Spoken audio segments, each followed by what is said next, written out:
Qeveria miraton ligjin për pagesën e orëve shtesë dhe lejeve të pakryera ja si përllogëriten. Punonjësit e policisë së shtetit që nuk e kryejnë dot lejen vjetore të tyre për shkak të detyrave, u paguhet sipas gradës dhe rolit bazuar në dispozitat ligjore. Efektivët nuk duhet të punojnë më shumë se 8 orë në ditë, pa ndërprerje dhe duhet të kenë patjetër një ditë pushimin në javë. Në të kundërt, orët shtesë u paguhen sipas një kalendari kohor dhe të klasifikuar sipas periudhës kohore, nëse është ditë apo natë. Gjithashtu janë klasifikuar dispozita lehtësuese edhe për gratë shtatzana në policinë e shtetit, teksa u njihet e drejta e lejes pa të drejtë pagese e punonjësve të policisë për probleme personale, shëndetësore apo faktor të tjerë, por kjo e drejtë vjen një herë në vit.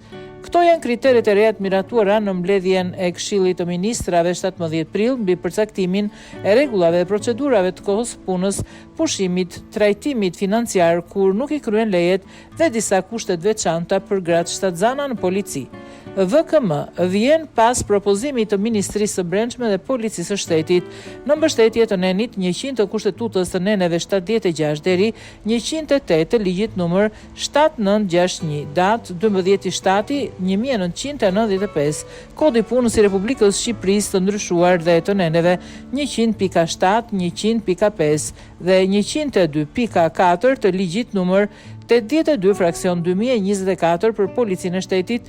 Me propozimin e ministrit të brendshëm, Këshilli i Ministrave vendosi, thuhet, në këtë VKM duke shpjeguar edhe nenet përkatëse, pikat dhe rregullat.